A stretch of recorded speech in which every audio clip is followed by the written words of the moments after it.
নামটা শুনেছেন? এ বেটা কোরআন পাকের আয়াত নিয়ে অপব্যাখ্যা করতেছে আর মানুষকে বুঝাতে চাচ্ছে যে কোরআনে বলা হয়েছে মুশরিকদেরকে যেখানে পাবে তাদেরকে ধরে কতল করে দাও। আমি ওই বেটা ওয়াসিম সরকারকে বলতে চাই, এই ভারতবর্ষের মাটিতে হিন্দুস্তান, পাকিস্তান, ভারত, অখণ্ড ভারতে মুসলমানেরা শত শত বছর রাজ করেছে। বাবর বাদশার হুকুমত থেকেছে, হুমায়ুনের হুকুমত থেকেছে, ঔরঙ্গজেবের হুকুমত থেকেছে, শাহজাহান বাদশার হুকুমত থেকেছে, সালিম বাদশার হুকুমত থেকেছে, তারপরে জাফরের হুকুমত থেকেছে। কিন্তু পৃথিবীর মুসলমান কোন বিজেপির একটা নেতা দেখাতে পারে না যে কোন একজন বাদশা এই কথা বলেছে যে যেখানে মুশরিককে পাবে তাকে কতল করে দেবে। যদি আওরঙ্গজেব রাহমাতুল্লাহ আলাইহি বলতেন তাহলে ওয়াসিম সরকারও থাকতো না, তার বাপের অস্তিত্ব থাকতো। কথা বলতে হবে। যদি বাবার বাদশা একটা করতো, আকবর বাদশা করতো, আরো যেগুলো বিভিন্ন বাদশা ছিল, আকবর বাদশা তো বেহরাহাল ওকে কেউ মানতে চায় না, ওকে মানাও যাবে না, ও একটা নতুন ধর্ম চালু করেছে, দ্বীনে ইলাহি। কিন্তু হযরতে আওরঙ্গজেব রাহমাতুল্লাহ আলাইহি যিনাকে আল্লাহর ওলি সবাই মানে, ইসলামিক বাদশা ছিলেন, আরো অনেক বাদশা ছিলেন শত শত বছরে। আমি এই ওয়াসিম সরকারকে বলতে চাই, কুরআন পাকের এই আয়াতকে নিয়ে কোন বাদশা কোথায় কোন মুশরিককে কতল করেছে একটা উদাহরণ তুমি দেখাতে পারবে না, তোমার পার্টির কোন মন্ত্রী দেখাতে পারবে না, কারণ তুমি কুরআন পাকের নামে মিথ্যাচার করেছো।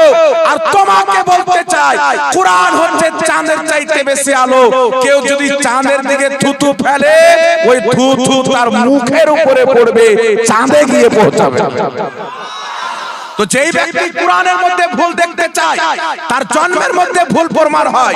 যেই ব্যক্তি কোরআনকে ভুল বলে তার জন্মের মধ্যে ভুল বলেছে।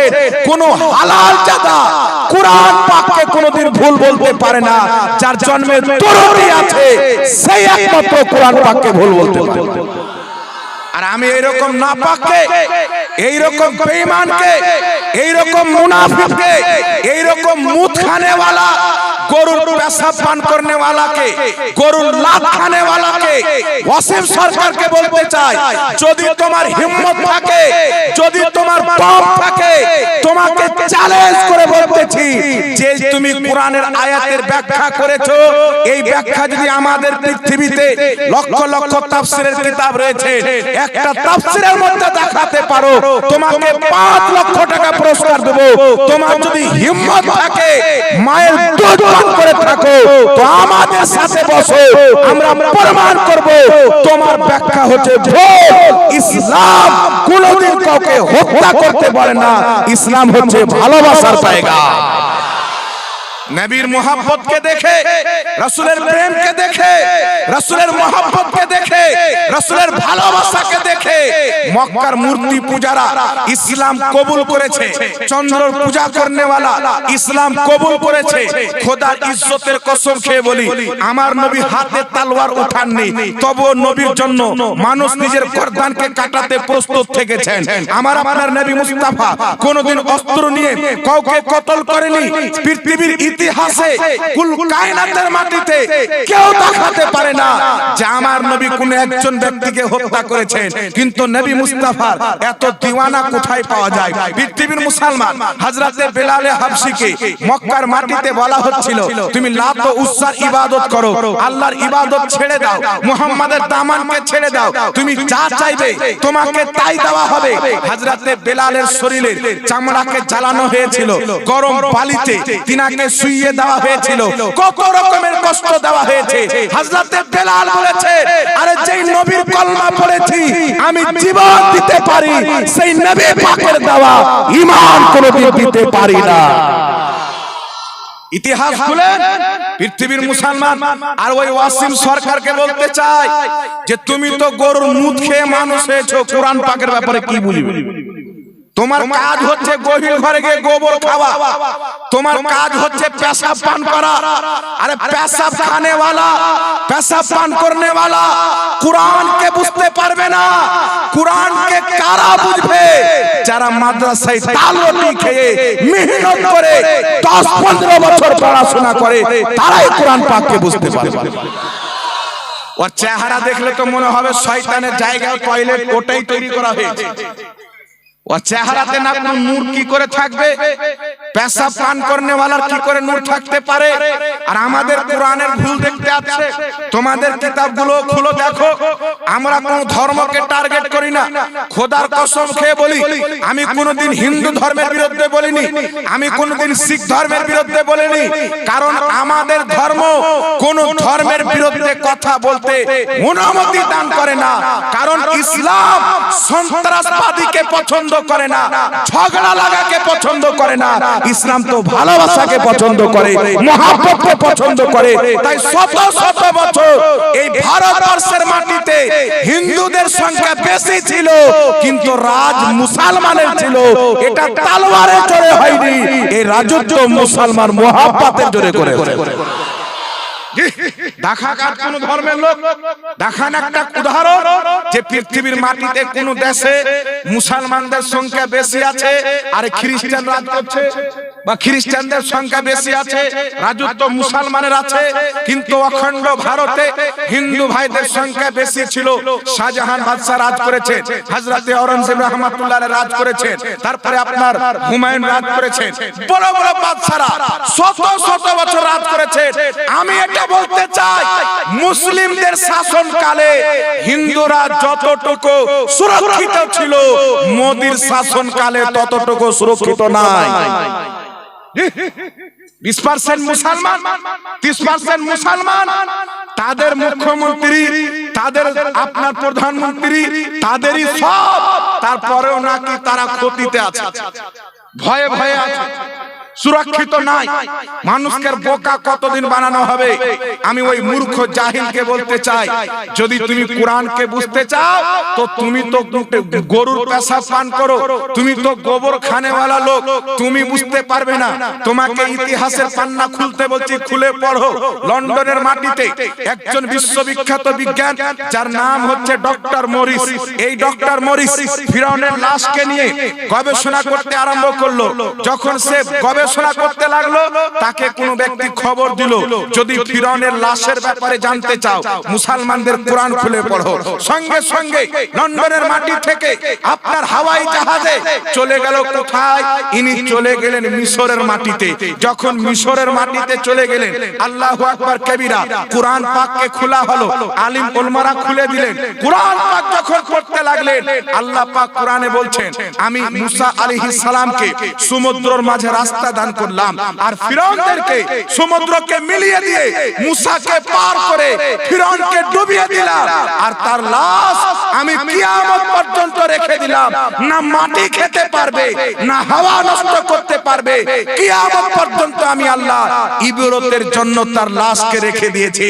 এই কথা যখন কোরআন পাকের মধ্যে ডক্টর মরিস পেয়েছে, সঙ্গে সঙ্গে কালেমা পাঠ করে মুসলমান হয়ে গেছে।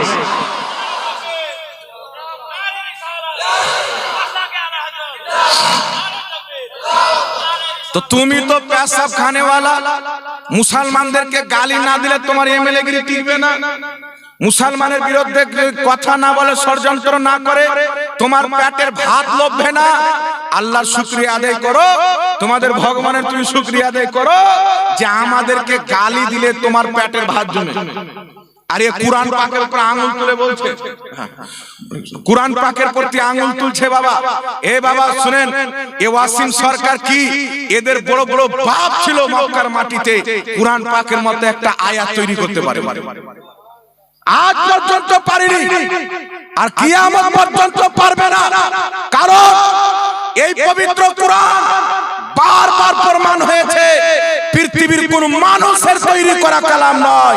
এই কুরআন হচ্ছে কুল কায়নাতকে বানানে ওয়ালা স্বয়ং আল্লাহর কালাম।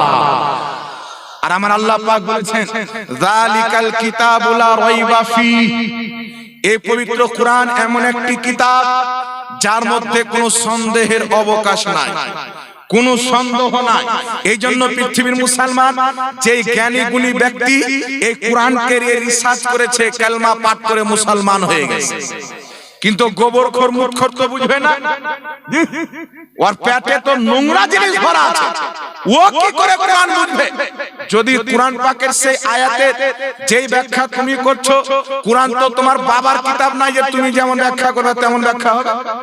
মক্কার মাটিতে মুশরিকেরা আমার নবীর সঙ্গে একটা চুক্তিপত্র করেছিল, কিন্তু সেই চুক্তিপত্রকে তারা ভঙ্গ করে মুসলমানদেরকে হত্যা করেছিল, মুসলমানদেরকে কতল করেছিল, মুসলমানদের মাল দাওলাতকে লুটমার করেছিল, মুসলমানদের ঘরবাড়িকে ভাঙছিল। তখন আল্লাহ পাক তাদেরকে 4 মাস সময় দিয়েছিল। কত মাস? হারাম মাস, যেইগুলি মাসে কতল করা মারামারি করা নিষিদ্ধ রয়েছে, তাদেরকে সময় দেওয়া হয়েছিল যে তোমরা এর মধ্যে শুধরে যাও, বদলে যাও, তাহলে তোমাদেরকে ক্ষমা করে দেওয়া হবে। কিন্তু তারা চুক্তিপত্রকে ভেঙে দিয়ে মুসলমানকে হত্যা করতে লাগলো, মুসলমানের বাড়ি ঘর ভাঙতে লাগলো, মুসলমানদের সম্পদকে লুটতে আরম্ভ করলো। ওই সময়তে আল্লাহ পাক বললেন যে এই মুশরিকেরাকে যেখানে পাবে তাদেরকে কতল করো। অন্য কারোর কথা বলেনি, মক্কার ওই মুশরিকদের কথা বলা হয়েছিল যারা চুক্তিপত্র ভঙ্গ করেছিল। আরে গাধার বাটা বলছে যে সব মারতে বলেছে। তো আমি বলতে চাই, অনেক হিন্দুর বক্তব্য আমার কাছে আছে, অনেক হিন্দু ভাই যারা শিক্ষিত আছে, পড়ালেখা আছে, তারা বলছে সব চাইতে হিন্দু যদি সুরক্ষিত থাকে সৌদি আরবের মাটিতে আছে। চ্যালেঞ্জ, গোটা বিজেপির নেতাকে চ্যালেঞ্জ করে বলতে চাই, সৌদি আরবের মাটিতে কোন হিন্দু ভাইকে আল্লাহু আকবার নামে মেরে কতল করেছে? একটা দেখাও যে কোন মুসলমান একটা থাপ্পড় মেরেছে দুবাইয়ের মাটিতে, কাতারের মাটিতে। একটা হিন্দুকে কেউ মার্ডার করার তো দূরের কথা, একটা থাপ্পড় পর্যন্ত মারিনি। আর তোমরা ধর্মের নামে সন্ত্রাসবাদকে প্রচার করে কোথাও জয়শ্রীর নামে মুসলমানকে কতল করো, কোথাও কার নামে মুসলমানকে হত্যা করো, কোথাও ট্রেনে মেরে দাও, ব্যবসা করতে গিয়ে গরিব মুসলমানকে মেরে দাও, আর নিজেকে বাহাদুর মনে করো। এগুলো হচ্ছে কুকুর শিয়ালের কাজ, যে তারা যখন একা কোনো ব্যক্তিকে পাবে তার প্রতি আক্রমণ করবে। এটা মুসলমানদের কাজ নয়। মুসলমানদের পয়গম্বর মুহাম্মদ রাসূলুল্লাহ মুসলমানদেরকে শিক্ষা দিচ্ছে নির্দোষ একটা মানুষকে হত্যা করা পুরো মানবতার হত্যা করা। একজন নির্দোষ মানুষকে হত্যা করা পুরো মানবতার কতল করা, পুরো মানব জাতির হত্যা করা। তাহলে সেই ইসলাম বিনা দোষে কাউকে কতল করার অনুমতি দিয়েছে? জোরে বলতে হবে, জোরে বলেন। কাশ্মীরের মাটিতে পেহেলগামে হামলা হলো, পাকিস্তানি আতঙ্কবাদী এসে কিছু যারা ঘুরতে গেছিল টুরিস্ট, তাদেরকে তারা ফায়ারিং করে কতল করলো। আমরা কি তাদেরকে সমর্থন করেছি? এটাই সমর্থন করা যাবে? এটা কোন ইসলামিক কাজ হতে পারে? আরে স্বয়ং ইসলাম এই ধরনের ব্যক্তিকে আতঙ্কবাদ বলে। যে নির্দোষ ব্যক্তিকে হত্যা করবে, সে হিন্দু ধর্মের হোক, শিখ ধর্মের হোক, ঈসাই ধর্মের হোক, ইহুদি ধর্মের হোক, যে কোনো ধর্মের লোক হোক না কেন, নির্দোষ ব্যক্তিকে হত্যা করা ইসলামে মহাপাপ রয়েছে। একজন ব্যক্তিকে হত্যা করা পুরো মানবতার হত্যা করা। এটা ইসলামের পয়গাম মুহাম্মদ রাসূলুল্লাহ দিয়েছে। এইজন্য পৃথিবীর মুসলমান যদি কেউ মুসলমান নাম রেখে কোন নির্দোষ ব্যক্তিকে হত্যা করা হালাল মনে করে, ও মুসলমান নয়, ও মুসলমান নয়, ও হলো মুনাফিক, ও ইসলামের মান্যকারী হতে পারে না। মুসলমান কাকে বলা যাবে? যেই ব্যক্তি মুহাম্মদ রাসূলুল্লাহর আদর্শকে মেনে চলবে, নবী মুস্তাফার চরিত্রকে ফলো করবে। এই পৃথিবীর মুসলমান আপনাদেরকে বলতে চাই, আমার যুবক ভাইদেরকে বলতে চাই, আজ পৃথিবীর মাটিতে মুসলমানের প্রতি আক্রমণ। আমাদের কোরআনের ব্যাপারে বলছে যে বদরের মাঠে কোরআনকে জ্বালিয়ে পুড়িয়ে ছাই করে দেওয়া হয়েছিল। এই যে বর্তমানে কোরআন আছে, এই কোরআন শয়তানরা লিখেছে। বলেন মাআযাল্লাহ। ওয়াসিম সরকার যদি ওর বাবারই বৈধ সন্তান থাকে, তাহলে বদরের কোথায় কোরআন পাক পুড়িয়ে ছাই করা হয়েছিল? কোন কিতাবে লেখা আছে একটু দেখাও। মিথ্যা কথা বলছো তুমি, মিথ্যা কথা বলে তোমার ধর্মকে কলঙ্কিত করতে চাও। মুসলমানেরা মিথ্যা কথা বলাকে হারাম মনে করে, হারাম মনে করে। আর ও মিথ্যা কথা বলছে কোরআন বদরের যুদ্ধে পুড়িয়ে দেওয়া হয়েছিল। বদরের ইতিহাস তো বেটা জানে না, ঘরে বসে গোবর খেয়ে তুমি ইতিহাস কি জানবে? হাদিস পড়ো, আমাদের হাদিসের কিতাব বাংলাতে পাওয়া যায়, হিন্দিতে পাওয়া যায়, ইংলিশে ট্রান্সলেশন করা পাওয়া যায়।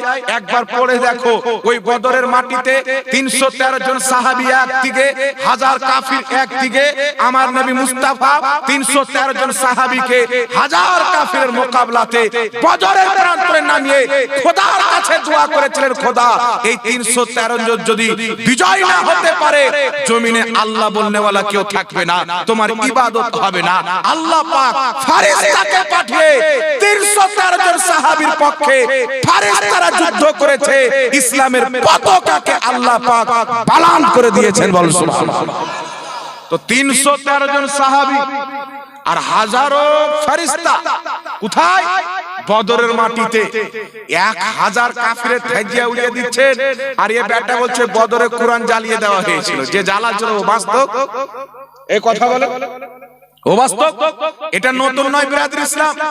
কুরআন পাকের প্রতি আক্রমণ করো, মুসলমানদের বিরুদ্ধে গালিগালাজ করো, ওদের নবীকে গালি দাও, ওদের ওলিকে গালি দাও, ওদের আল্লাহকে গালি দাও, ওদের কোরআনের বিরুদ্ধে বলো, তাহলে আমাদের যেগুলো হিন্দু ভাই আছে ওদের ভোটগুলো সব আমরা পাবো, আমাদের সরকার আছে। নিজের দাল রুটি শাকার জন্য মুসলমানকে গালি দিচ্ছে। আমি ওই অসীমকে বলবো যে বেটা তুই প্রার্থনা কর, নাউজুবিল্লাহ, যে মুসলমান যদি ভারতে না থাকতো বিজেপির ছাত্রটা কেউ দেখতে পেত না।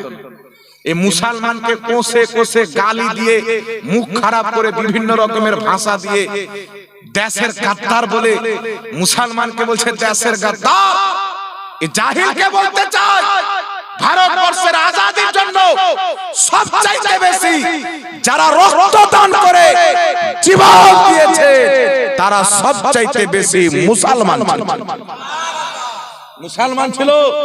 আর তাকে বলতে চাই কাশ্মীরের বর্ডারে বীর আব্দুল হামিদ আমাদেরকে পাকিস্তানি বলো, ও জাহিলকে বলতে চাই, মূর্খকে বলতে চাই যে মুসলমানদের বীর যার নাম হচ্ছে বীর আব্দুল হামিদ কাশ্মীরের বর্ডারে পাকিস্তানের সাথে যুদ্ধে লড়তে গিয়ে তার ট্যাঙ্কে বডি সহ উড়িয়ে হিন্দুস্তানের জন্য শহীদ হয়েছে। আজ পর্যন্ত শত শত মুসলমান বর্ডারে পাকিস্তানের সাথে লড়াই করতে গিয়ে, চাইনার সাথে লড়াই করতে গিয়ে, বিভিন্ন ভারতের দুশমনের সাথে লড়াই করতে গিয়ে মুসলমান জীবন দিয়েছে, এখন পর্যন্ত দিচ্ছে, ভবিষ্যতে দিয়ে মুসলমান এটা প্রমাণ করে দিয়েছে মুসলমানেরা ভারতের গাদ্দার নয়, মুসলমানেরাই হচ্ছে ভারতের ওয়াফাদার। এইজন্য আমি সুস্থ মস্তিষ্ক নিয়ে তাকে বলতে চাই, যদি তোমার হিম্মত থাকে তো আলিম উলমার সাথে বসো, আমাদের সাথে বসো। তুমি যেই নাপাক ব্যাখ্যা করেছো যদি আমাদের কোনো গ্রন্থে দেখাতে পারো 5 লক্ষ টাকা পুরস্কার বসো, হিম্মত থাকলে। তোমার কথা চলবে না। আমাদের কোরআন আমরা ডাইরেক্ট মানি না, কোরআন পাকের ব্যাখ্যাও মানি। কোরআন পাকের শানে নুজুল কি কারণে আল্লাহ আয়াত অবতীর্ণ করেছেন, কি কারণে আয়াত অবতীর্ণ করেছেন, ওখানে কারণ কি ছিল, কাদের ব্যাপারে বলেছেন, এই সব জিনিসকে আমরা যখন দেখি তারপর আমরা পবিত্র কোরআনকে ফলো করি, তারপরে বুঝতে পারা যায়।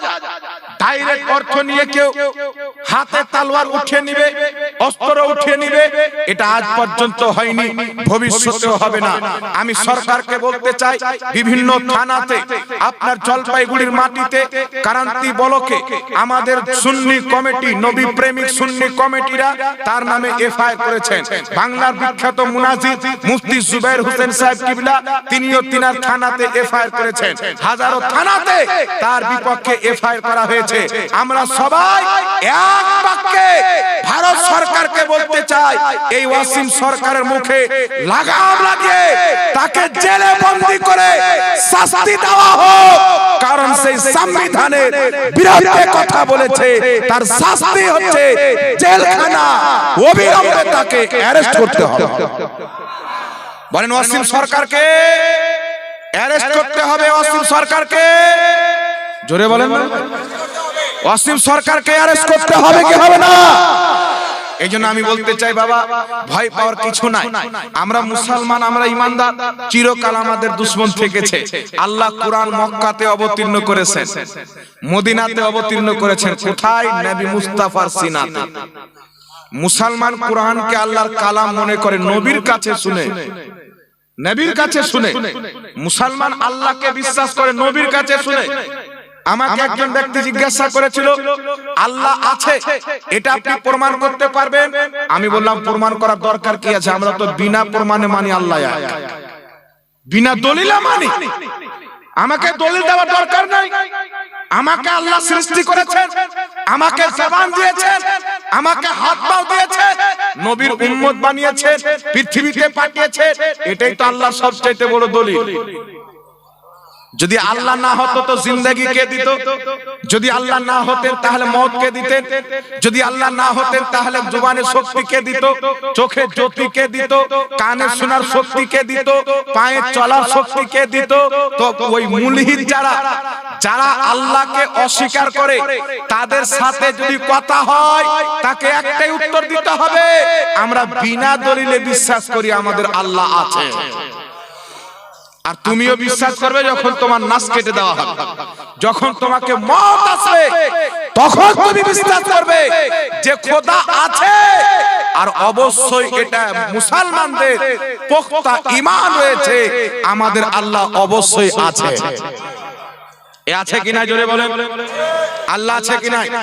এই পৃথিবীর মুসলমান আপনাকে বলতে চাই, আল্লাহ তাবারাক ওয়া তাআলা আমাদেরকে মুসলমান বানিয়েছেন। এই কোরআনকে মিটার জন্য মুশরিকেরা, কাফিরেরা, ইহুদ ও নাসারারা কত চেষ্টা করেছে।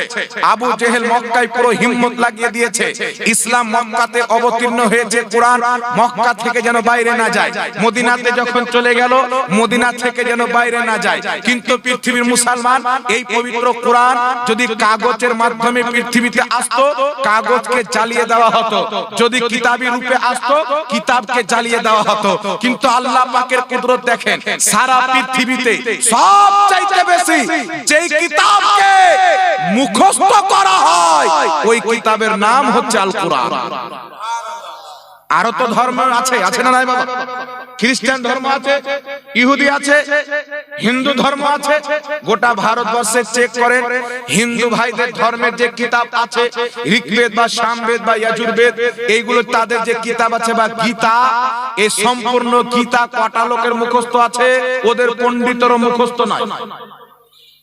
কথা বলিয়েন না, ওদের পণ্ডিতেরও মুখস্থ নয়। খ্রিস্টানদের ধর্মীয় কিতাব হচ্ছে বাইবেল। তাদের ধর্মের মধ্যে চেক করেন বাইবেল কজনের মুখস্থ আছে? একটারও নাই। ইহুদি ধর্মের কিতাব তাদের মুখস্থ নাই। কিন্তু পৃথিবীর মুসলমান যদি কোনো ব্যক্তি গীতা মুখস্থ করতে চায়, বাইবেল মুখস্থ করতে চায়, হয়তো তার সারা জিন্দেগি গুজরে যাবে, কিন্তু মুখস্থ করতে পারবে না। আর যদি করে নেই রোটে রোটে তো ভিতরে থাকবে না। কিন্তু কোরআন পাকের মুজিজা, যখন হাফিজে কোরআন মাদ্রাসার চাটাইতে বসে এই কোরআনকে মুখস্থ করে, মৃত্যু পর্যন্ত এই পবিত্র কোরআন তার সিনাতে আমার আল্লাহ গেঁথে দেয়। জোরে বল সুবহানাল্লাহ। আজ গোটা দুনিয়াতে খুঁজেন, এক এক বছরে গোটা দুনিয়াতে কোটি কোটি হাফিজে কোরআন বের হয়েছে। তাহলে আপনারা বলেন বাবা, এই কোরআন কেউ যদি কাগজের জ্বালিয়ে দেয়, কিতাবকে যদি জ্বালিয়ে দেয়, তো মুসলমানের সিনাতে যে কোরআন আছে এটাকে জ্বালানো যাবে? এটাকে নষ্ট করা যাবে? কোন মতে নষ্ট করা যাবে না। এই জন্য মুসলমান আপনাকে বলতে চাই যে যত বেশি কোরআনের প্রতি আক্রমণ করবে, আমরা মুসলমান আমাদের প্রত্যেকটা সন্তানকে এই কোরআন পাকের শিক্ষা দিয়ে সারা পৃথিবীতে কোরআন পাকের আলো ছড়িয়ে দেব। বল ঠিক ঠিক। দরকার আছে না নাই বাবা? কোরআন পড়ার দরকার আছে না নাই? কোরআনকে বুঝার দরকার আছে না নাই? আজকে আমাদের কোরআনের প্রতি হামলা করেছে। যদি আপনার সন্তানকে কোরআন না শেখান, তো আপনার সন্তান শুনে বলবে হয়তো ঠিকই কোরআন বলেছে যে যেখানে মুশরিককে পাবে হত্যা করে দাও। এই জন্য কোরআন সন্তানকে বুঝাতে হবে। আর এইগুলো আমাদের উপরে হচ্ছে ইমতিহান। আখলাক নামের মুসলমানকে পিটিয়ে পিটিয়ে মেরে দেওয়া হলো। মুম্বাইয়ের মাটিতে 3 জন মুসলমানকে গুলি করে একটা পুলিশ মেরে দিল। বিভিন্ন জায়গাতে রিসেন্টলি মুর্শিদাবাদের একটা ছেলে ছেলেকে উড়িষ্যার মাটিতে গুলি করে মেরে দিল জয় শ্রীরামের নারা নাম দিয়ে, তাদেরকে হত্যা করছে। কাকে? মুসলমানকে। ভয় পাওয়ার কিছু নাই। আল্লাহ পাক পবিত্র কোরআনে বলছেন ওয়ালা নাবলুওয়ান্নাকুম বিশাইইম মিনাল খাউফি ওয়াল জু'i ওয়া নাকসিম মিনাল আমওয়াল ওয়াল আনফুসি ওয়াস সামারাত। আল্লাহ পাক বলতেছেন আমি তোমাদের পরীক্ষা নেব, কখনো তোমাদের প্রতি ভয় ভরা হবে, কখনো তোমাদেরকে কতল করা হবে, কখনো তোমাদের ফসল নষ্ট করা হবে, কখনো তোমাদের ছেলে মেয়েকে কতল করা হবে। আমি আল্লাহ তোমাদের পরীক্ষা নেব। আর পৃথিবীর মুসলমান আমরা দেখেছি ইমামে হুসাইন রাদিয়াল্লাহু তাআলা আনহু কারবালার মাটিতে ৭২ জন ব্যক্তিকে নিয়েছিলেন। ২২,০০০ ইয়াজিদি একদিকে ছিল। ইমামে হুসাইনের চোখের সামনে তিনার সন্তান আলী আকবরকে শহীদ করা হয়েছে। ৬ মাসের সন্তান কোলে নিয়ে আছেন। জালিম ইয়াজিদ গ্রুপের লোক হুরমালা বিন কাহিল তীর মেরেছেন। বাপের কোলে ৬ মাসের আসকার ইমামে হুসাইনের কোলে জীবন দিয়ে দিয়েছেন। পৃথিবীর মুসলমান অওন মুহাম্মদকে শহীদ করা হয়েছে, মুসলিম বিন আকিলকে শহীদ করা হয়েছে। তিনার সঙ্গের সমস্ত সাথীকে তিনার সামনে শহীদ করে দেওয়া হয়েছে। কিন্তু ইমামে হুসাইন এক কদম পিছে টানেনি, এক কদম পিছে টানেনি। বাপের আমামাকে নবী পাকের আমামা পড়ে আর বাবার জুলফিকার তলোয়ারকে হাতে নিয়ে কারবালার মাটিতে গিয়ে ইমামে হুসাইন নিজের গর্দান পর্যন্ত দিয়ে দিয়েছেন। ইমতিহানে তিনি কামিয়াব হয়ে গেছেন। আল্লাহ সেই হুসাইনকে জান্নাতি যুবকদের সরদার বানিয়ে দিয়েছেন। তো ইমতিহান কাদের হবে? যারা হক পথে থাকে। আচ্ছা বলেন তো বাবা, আমাদের ছেলে মেয়ে স্কুলে যখন পড়তে যায় তো কেউ এখানে, কেউ জুতোর তলে, কেউ বগলে, কেউ এখানে, বিভিন্ন জায়গাতে নকল ভরে নিয়ে। মিথ্যা বলছি নাকি? যখন মাধ্যমিকের পরীক্ষা চলে আমরা তো জালসা করে যাই, কোন মা বোনের সামনে আসবেন না, লেলেন কাউকে দিয়ে পাঠিয়ে দেন, নিচে রাখেন। আমি উপরে বসে আছি, কোরআন নিচে হলে বেয়াদবি হবে, উঠে এলো বাবা, উপরে উঠাও, রেখে চলে এসে যাও মসজিদে। সব সময় কোরআন পাককে উপরে রাখবেন। কোরআন যদি নিচে থাকে আপনি চেয়ারে বসবেন। আর এই পবিত্র কোরআন বাড়িতে সাজানোর জন্য নয়, কোরআন হচ্ছে তেলাওয়াত করার জন্য। আমি একটা চোখে দেখার ঘটনা আপনাকে বলছি। যদি কোনো ব্যক্তি কোরআন পাক সকাল সন্ধ্যা মাত্র ১ পৃষ্ঠা করে পড়ে প্রত্যেকদিন নিয়মিতভাবে, আল্লাহ পাক যখন তার আত্মা কবুজ করবেন মালকুল মউতের মাধ্যমে, তার আত্মা খুব সরল ভাবে বের হয়ে যাবে, কষ্ট পাবে না। তার মত ভালো হবে, তার চেহারাতে নূর হবে, আর বাড়িতে রুজি রোজগারেও বরকত হবে। কোরআন পড়েন, বরকত হবে। এইজন্য আপনাকে বলতে চাই বাবা, আল্লাহ পাক পরীক্ষা কাদের নিবে? যারা ঈমানদার থাকবে। যারা নকল করতে যায়, স্কুলে পরীক্ষা দিতে যায়, নকল কারা করে বাবা? যারা কমজোর থাকে তারা তো নকল করে, কিন্তু যারা কমজোর থাকে না তারা কি নকল করে? জানে আমি উত্তর দিয়ে দেবো, আমি মেহনত করেছি, আমি পড়েছি। তো আল্লাহ পাক পরীক্ষাতে আমাদেরকে ফেলবেন। আল্লাহ পাক দেখবেন যে আমার বান্দা কতটুকু আমার প্রতি ঈমান মজবুত রেখেছে। আপনার চোখের সামনে কিয়ামতের পূর্বে এমন একটা দিন চলে আসবে, মুসলমানদের একটা বাবার যদি ১০০টা সন্তান হয়, যেমন দাদারা ৪ ভাই আছে, তাদের সন্তান সব মিলিয়ে ১০০টা, তো ৯৯টাকে কতল করা হবে, একটা বাঁচবে। কিয়ামতের পূর্বে এগুলো ঘটবে, একটা সন্তান বাঁচবে। তাহলে কি আমরা ইসলাম ছেড়ে দেব? কথা বলতে হবে। আমার চোখের সামনে যদি আমার বাপকে কতল করে দেয়, ইসলাম ছেড়ে দেব? সন্তানকে কতল করে দেয়, ইসলাম ছেড়ে দেব? আরে সারা পৃথিবীর সুন্নি মুসলমানের বাচ্চা, ঘরে ঘরের বাচ্চাটা জানে যে যদি চোখের সামনে আপনার বাচ্চাকে মেরে দেওয়া হয় তো আলী আসকারকে স্মরণ করতে হবে। যুবক ছেলেকে মেরে দেওয়া হয়, আকবরকে স্মরণ করতে হবে। যদি আমাদের বাড়ি ঘরকে চালিয়ে ছাই করে দেওয়া হয়, জঙ্গলে বসবাস করে নিব, কিন্তু আল্লাহ পাকের দ্বীন আমরা কোনোদিন ছাড়তে পারি না। সব ছাড়তে পারি, মুস্তাফার দেওয়া ঈমান ছাড়তে পারি না। এই শিক্ষা হযরতে বেলাল দিয়েছেন। কত সাহাবীকে টর্চার করা হয়েছে। আর শুধু তাই নয়, পৃথিবীর মুসলমান আমার আপনার নবী মুস্তাফা মক্কার মাটিতে কাবা ঘরের সেহানে সাজদারত অবস্থায় ছিলেন। আমাদের নবী মুস্তাফার প্রতি উটের উজড়ি কাফেররা চাপিয়ে দিয়েছেন। আমার নবী কষ্ট পেয়েছেন। রাসূলে কায়নাত সাল্লাল্লাহু আলাইহি ওয়াসাল্লাম যুদ্ধের ময়দানে গিয়েছেন। আমার আপনার নবী মুস্তাফা দাঁত মুবারককে শহীদ করা হয়েছে। আমার নবী কষ্ট পেয়েছেন। তায়েফের মাটিতে আমার নবী গেলেন দাওয়াত দেওয়ার জন্য। এ তায়েফবাসী, আমি মুহাম্মদ সাল্লাল্লাহু আলাইহি ওয়াসাল্লাম এসেছি, তোমাদের সঙ্গে আমি বসবাস করেছি। মা হালেমার বাড়িতে যখন ছিলাম, তায়েফের ছেলেদের সঙ্গে খেলাধুলা হয়েছে। নবী পাক বলছেন, বলো আমি কি কোনোদিন মিথ্যা বলেছি? সমস্ত তায়েফবাসী নবী পাক এসেছেন শুনে, মুহাম্মদ এসেছেন শুনে বাড়ি থেকে সবাই বেরিয়ে চলে এসেছেন। আমার নবীর সামনে দাঁড়িয়ে গেছেন। রাসূল পাক বলছেন, আমি কি তোমাদেরকে কোনোদিন মিথ্যা কথা বলেছি? সবাই বলছেন না। আপনি কোনোদিন মিথ্যা বলেননি।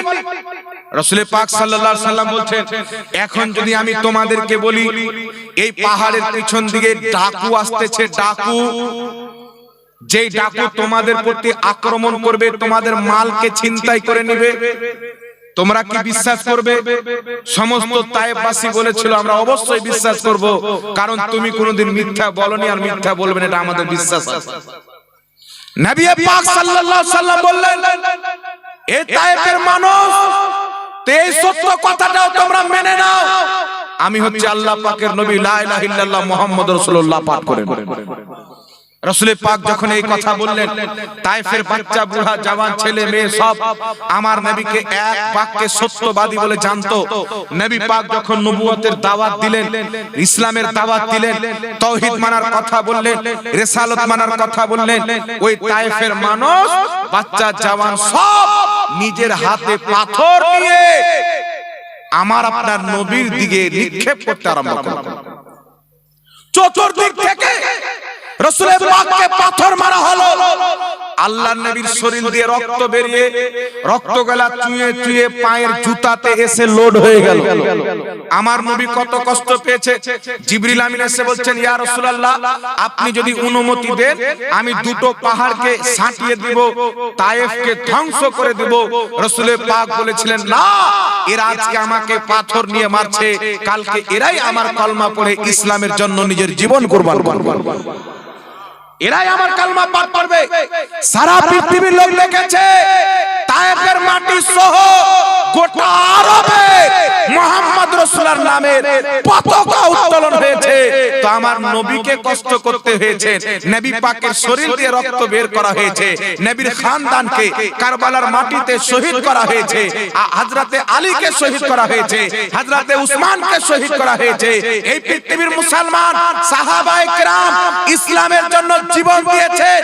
আজ যদি কোন সন্ত্রাসবাদী, আতঙ্কবাদ আমাদের গর্দানকে মেরে দেয়, আমরা গর্দান দিয়ে শহীদ হয়ে যাওয়াকে পছন্দ করি, কিন্তু ইসলাম ত্যাগ করা সম্ভব হবে না। হবে কি বাবা? কালকে কেউ যদি আপনাকে টেনে ধরে নেয়, জয় শ্রী রাম বলো, না হলে তোমাকে কতল করে দিব, ইসলাম ছেড়ে দাও না হলে কতল করে নেব, তার জন্য কি আমি আমার ইসলামকে ছেড়ে দেব? কথা বলেন। শাহাদাতের জাম পান করব। আর যেই ব্যক্তি শহীদ হয়ে গেল, আসলে ওই ব্যক্তি হলো জিন্দা। আল্লাহ কুরআনে বলছেন, ওয়ালা তাকুলু লিমান ইউকতালু ফি সাবিলিল্লাহি আমওয়াত, যারা আল্লাহর রাস্তাতে শহীদ হয়ে যায়, নিহত হয়ে যায়, তাদেরকে মুর্দা বলিও না, বাল আহইয়া, তারা জিন্দা। আল্লাহর এক জায়গাতে বলছেন, ওয়ালা তাহসাবান্নাল্লাযীনা কুতিলু ফি সাবিলিল্লাহি আমওয়াত, যারা আমি আল্লাহর রাস্তায় শহীদ হয়ে যায় তাদেরকে মুর্দা স্মরণ করিও না। এক জায়গাতে বলছেন বলিও না, আর এক জায়গায় বলছে স্মরণ করিও না। কেন? তারা জিন্দা, আল্লাহর পক্ষ থেকে রিজিক দেওয়া হয়। তো পৃথিবীর মুসলমান দুনিয়াতে আছে, তবুও জিন্দা, শহীদ হয়ে যাচ্ছে, তবুও জিন্দা। যেই ব্যক্তির ঈমান থাকে সেই ব্যক্তি মরে না। যদি বেঈমান ব্যক্তি দুনিয়াতে থাকে, আল্লাহর নজরে সে মুর্দা। ঈমানদার ব্যক্তি যদি কবরে থাকে, আল্লাহর নজরে সেই ব্যক্তি জিন্দা। জোরে বল সুবহানাল্লাহ।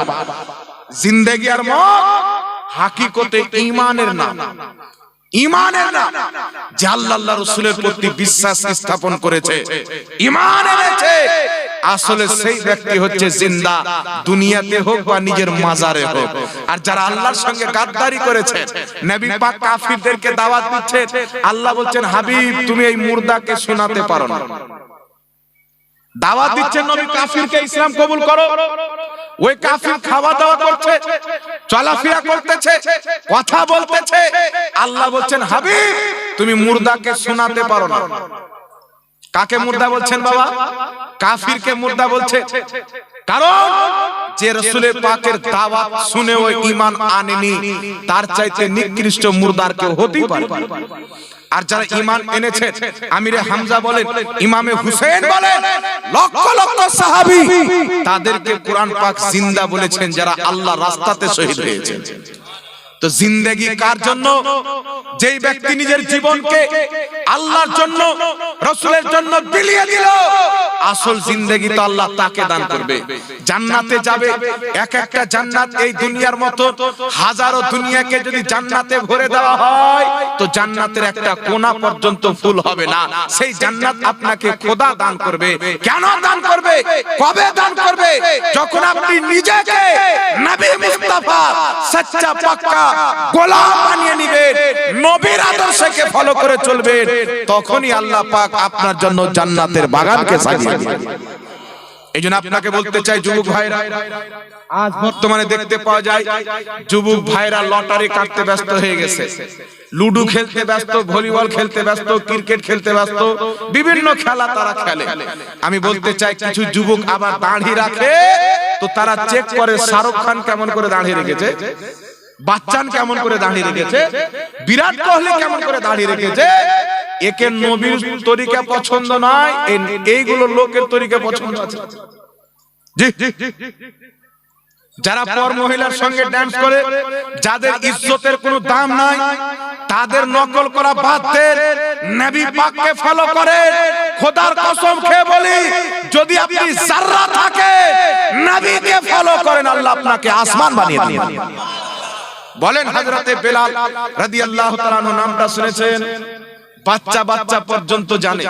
এই হযরতে বেলাল রাদিয়াল্লাহু তাআলা আনহুর জীবনীকে শুনে, হযরতে বেলালের জীবনীকে যদি এখন বয়ান করা হয়, আপনাদের সকলের চোখে পানি চলে আসবে। উনি এত জ্বালা সহেছেন, এত যন্ত্রণা সহেছেন, কিন্তু পৃথিবীর মুসলমান হযরতে বেলাল কি কোটিপতি ব্যক্তি ছিলেন? জি না। হযরতে বেলাল কি অট্টালিকার মালিক ছিলেন? জি না। পৃথিবীর মুসলমান। তাহলে আজ হযরতে বেলালের জিকির ভারতবর্ষে হচ্ছে, বাংলাদেশে হচ্ছে, পাকিস্তানে হচ্ছে, সৌদিয়াতে হচ্ছে, সারা পৃথিবীতে এই বেলালের মান্যকারী আছে না নাই? জোরে বলে। প্রত্যেক মুসলমান হযরতে বেলালকে মানে, তিনাকে মহব্বত করে। তো হযরতে বেলাল তো ইন্তেকাল করেছেন 1450 বছর পূর্বে, এখন পর্যন্ত তিনার এত সম্মান কেন? উনার জীবনী বললে জালসা কমপ্লিট হয়ে যায়। উনাদের জীবনী আলোচনা করা হচ্ছে ইবাদত। কেন পৃথিবীর মুসলমান হযরতে বেলাল অন্য কাউকে ফলো করে চলেনি, নবী মুস্তাফার আদর্শকে মেনে চলেছেন, নবী পাকের সুন্নাতকে ফলো করেছেন। আপনাকে বলতে চাই, হযরতে আবু বকর সিদ্দিক নবীকে ফলো করেছেন, নবীদের পর সবচাইতে উত্তম ব্যক্তি হয়েছেন। উমরে ফারুক নবীকে ফলো করেছেন, দ্বিতীয় খলিফা হয়েছেন। উসমান গনি নবীকে ফলো করেছেন, সাহাবিয়াতের মধ্যে 3 নম্বর মাকাম পেয়েছেন। হযরতে আলী নবীকে ফলো করেছেন, মাওলায়ে কায়নাত হয়েছেন। বাগদাদের পীর আব্দুল কাদের জিলানী নবীকে ফলো করেছেন, ইমামুল আউলিয়া হয়েছে। আবু হানিফা নবীকে ফলো করেছে, ইমামে আজম হয়েছে। মুঈনুদ্দিন চিশতি নবীকে ফলো করেছে, সুলতানুল হিন্দ হয়েছে। ইমাম আহমদ রাজা নবীকে ফলো করেছে, মুজাদ্দিদে আজম হয়ে গেছে। যারা নবীকে আল্লাহু আকবার,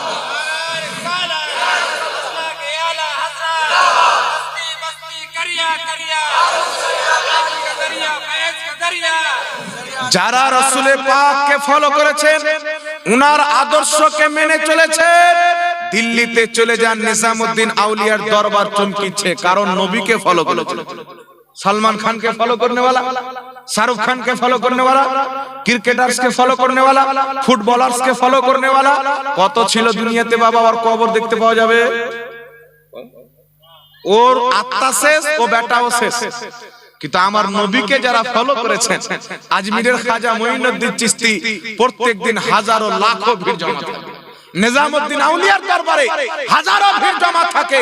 কুতুবউদ্দিন বখতিয়ার কাকির দরবার চলে যান, সিরাজউদ্দিন আফিফাকে দরবার চলে যান, আলাউল হক পান্ডবীর দরবার চলে যান, বাবা ফরিদগঞ্জের শাকারের দরবার চলে যান, হযরতে মাদারের দরবারে চলে যান, আলা হযরতের দরবারে চলে যান, মুফতি আজমের দরবারে চলে যান, তাজে শরীয়তের দরবারে চলে যান, কে ছোটা মুকদ্দাসা চলে যান, মারাহরাতে চলে যান। যেখানে নবী পাকের সুন্নাতে চলনে ওয়ালারা শুয়ে আছে, আজ পর্যন্ত তাদের কবরে লাখো লোকের ভিড় হচ্ছে, খোদার রহমত বর্ষিত হচ্ছে।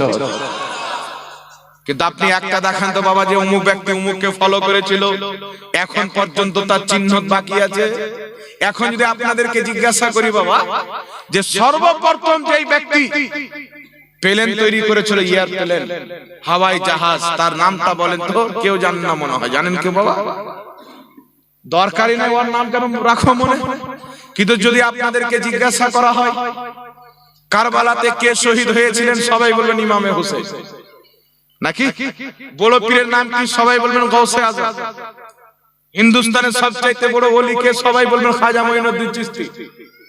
নাম জানেন কি জানেন না? এদের হযরতে বেলাল কে ছিলেন? বলবেন নবীর সাহাবী ছিলেন। ইনাদের নাম যদি আপনি না জানেন তো বুখারীতে ভরা আছে, মুসলিমে ভরা আছে, তিরমিজিতে ভরা আছে, কুরআন পাকে ইনাদের চর্চা করা আছে। তো যারা নবীকে ফলো করেছে, আল্লাহ কিয়ামত পর্যন্ত তাদের সম্মানকে জিন্দা রেখে দিয়েছে। তাহলে এই নবী বলেন, আমার নবীর চেহারার মতন করে চেহারা আছে, আমার নবীর দাড়ির মতন করে দাড়ি আছে, আমার নবীর চুলের মতন করে চুল আছে, আমার নবীর পোশাকের মতো পৃথিবীতে করে পোশাক আছে। এখান দিয়ে একটা দাড়ি কাটা ব্যক্তি প্যান্ট শার্ট পরে যদি চলে যায়, কেউ ওকে সালাম দিবে না। আর এই স্টেজে নবীর ওয়ারিসরা যখন আসে, 1 কিলোমিটার দূর থেকে নারা লাগিয়ে লাগিয়ে নিয়ে আসে। নবীর ওয়ারিস যখন ইমামতের মুসাল্লাতে দাঁড়ায়, শত শত লোক তার পিছনে ইক্তেদা করে নামাজ পড়ে। একটা আলিম যখন আপনার পিতা মারা যায়, ইমাম আপনি হচ্ছেন না, কিন্তু আলিম ইমাম হচ্ছে। এগুলো কিসের বদৌলতে পেয়েছে? নবী মুস্তাফার দরবার থেকে পেয়েছে। খোদার কসম খেয়ে বলি, সাহাবীদেরকে মর্যাদা নবী থেকে পাওয়া গেছে, ওলিদেরকে মর্যাদা নবী থেকে পাওয়া গেছে, মুহাদ্দিসদেরকে মর্যাদা নবী থেকে পাওয়া গেছে। আজ যদি কোনো ব্যক্তি সম্মান পেতে চায়, তাকে মুস্তাফাকে ফলো করতে হবে।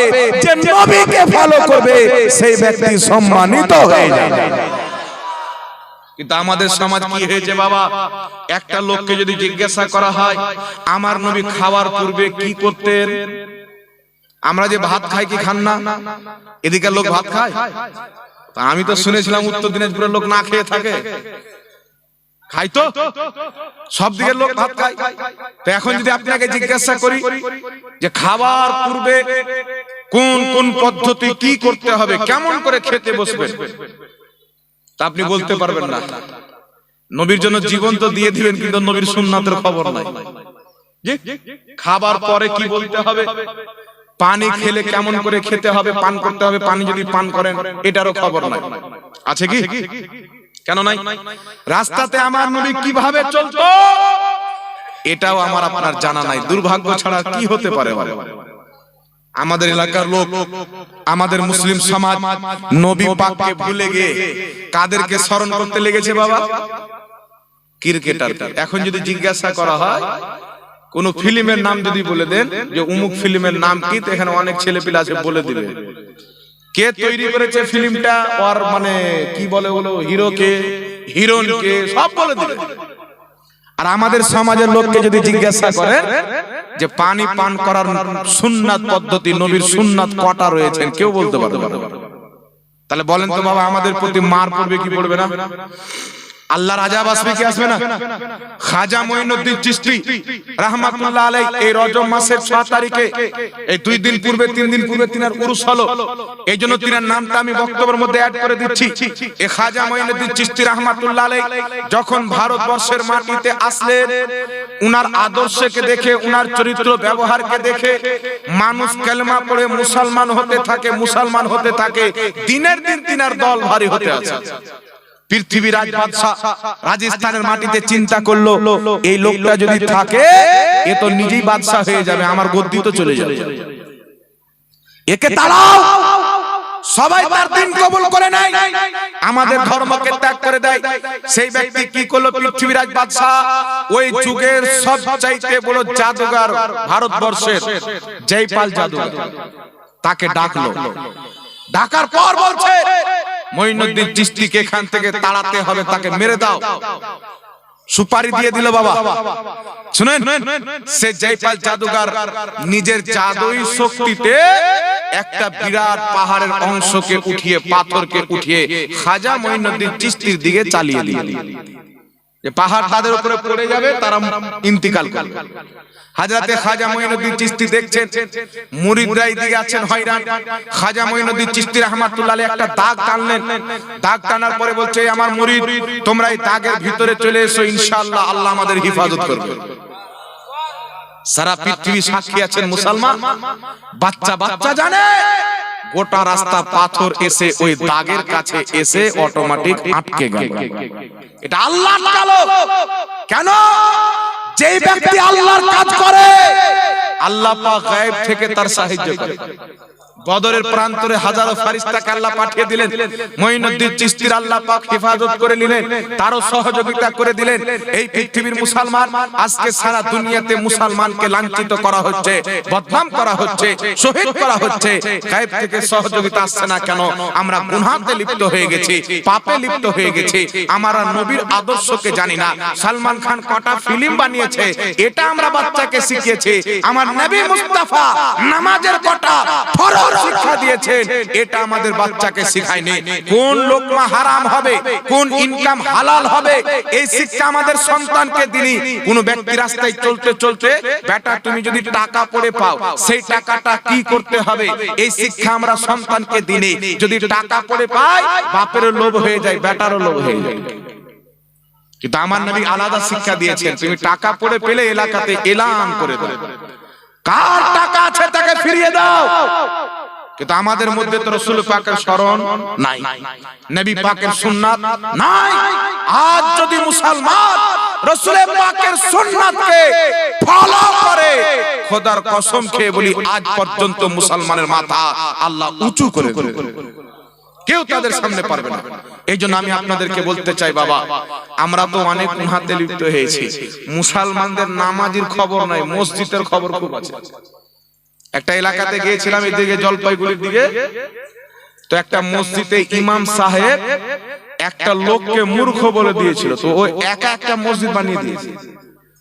ওরা 3 ভাই নামাজ পড়ছে একটা জায়গাতে, আর এই মসজিদে 400 ঘরের সবাই নামাজ পড়ছে। চিন্তা করে। আর আপনি যদি চেক করেন তো যেই লোকটা মসজিদ বানিয়েছে ও বেটা জুম্মাও পড়তে আসে আর মসজিদ বানিয়ে বসে আছে। চিন্তা করছেন? আর যারা নামাজ পড়ে না তারা মসজিদের কমিটি হয়ে বসে আছে।